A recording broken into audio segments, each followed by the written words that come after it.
En ce dimanche, Jésus, dans une parabole, met sous nos yeux deux hommes en prière, un pharisien imbu de lui-même et un publicain. Écoutons le pharisien. « Mon Dieu, je te rends grâce ». Cela commence plutôt bien. S'exercer à l'action de grâce dans la prière est louable. Mais voilà la suite.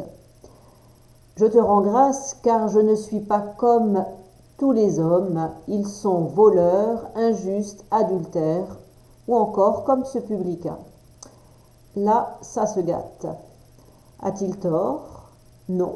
Objectivement, il n'est certainement ni voleur, ni injuste, ni adultère, mais le voilà pris au piège de la généralisation, de la comparaison, du jugement.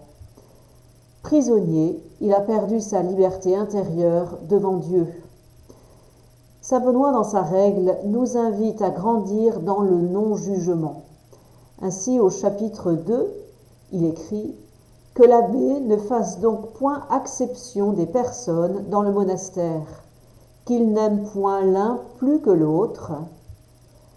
L'homme libre ne sera pas préféré à celui qui sera venu de l'esclavage. » Non seulement Benoît nous invite à ne pas exercer de préférence arbitraire, mais à poser sur tous un regard bienveillant et à considérer chacun dans son inaliénable et égale dignité.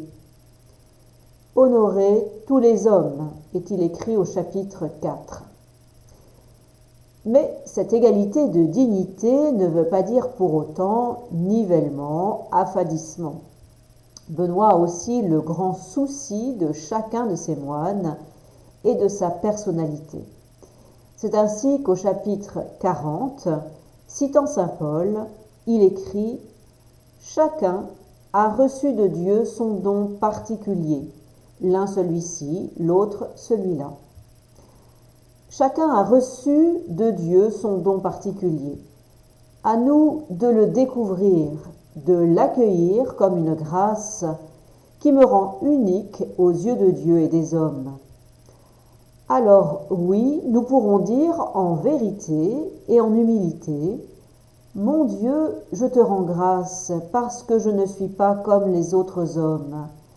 Je te rends grâce pour ce don unique et spécifique qui me détourne du regard envieux ou méprisant à l'égard des autres. » Et reprenant les mots du psaume 138, chanter avec gratitude l'action de grâce pour la merveille que je suis.